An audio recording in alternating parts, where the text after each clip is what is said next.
Oke, halo, selamat pagi semuanya. Kali ini kita masih ada di bab 2 ya, di determinan. Kemarin kita belajar cara mencari determinan ya. Mencari determinan itu caranya ada 3. Yang pertama adalah ekspansi kofaktor ya, kita review sedikit dulu.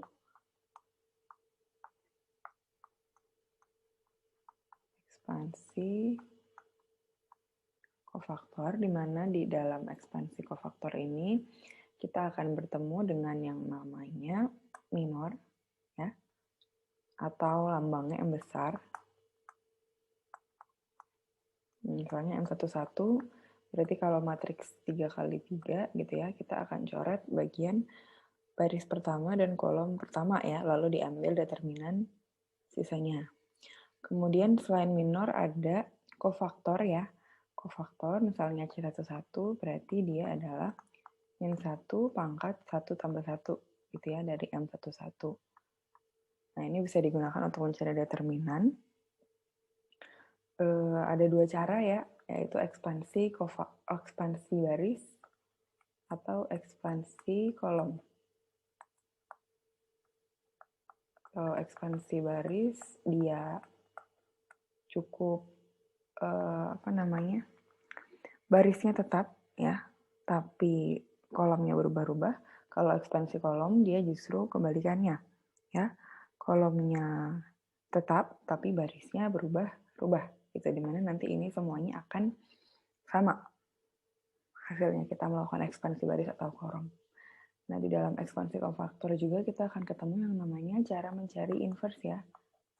Inverse menggunakan kofaktor, yaitu pertama-tama kita bentuk dulu matriks kofaktornya, di mana matriks kofaktor, di mana matriks kofaktor itu nanti kalau di inverse akan menjadi matriks adjoint ya. Jadi kita punya matriks kofaktor yang isinya adalah kofaktor-kofaktor, gitu ya, dan seterusnya gitu ya. Ini isinya kofaktor. Nanti kalau dia ditranspose gitu ya, dia akan jadi matriks adjoint. Nah, cara mencari inverse sendiri di sini ya, inverse ini adalah dengan cara 1 per determinan A dikalikan dengan adjoint dari A ya. Kayak gitu. Jadi di sini ada kaitan antara kofaktor, adjoint dan juga inverse, oke? Nah, yang kedua, kita punya cara mencari determinan dengan matriks segitiga. Nah, ini sederhana. Matriks segitiga, kalau kita punya matriks segitiga atas atau bawah gitu ya, ini kan kita punya diagonal 1, diagonal 2, diagonal 3 gitu ya. Kemudian kalau segitiga atas berarti bawahnya di sini 0, kalau segitiga bawah berarti atasnya 0. Kita cukup mengalihkan aja ya determinannya. D1 dikali D2 dikali D3 dan seterusnya. Dan yang terakhir, kita mencari determinan dengan operasi baris ya. Nah, operasi baris ini mempengaruhi determinan dalam hal yang pertama, kalau kolomnya ditukar ya. Tukar kolom, determinannya jadi negatif ya. Jadi determinan B dengan min determinan A.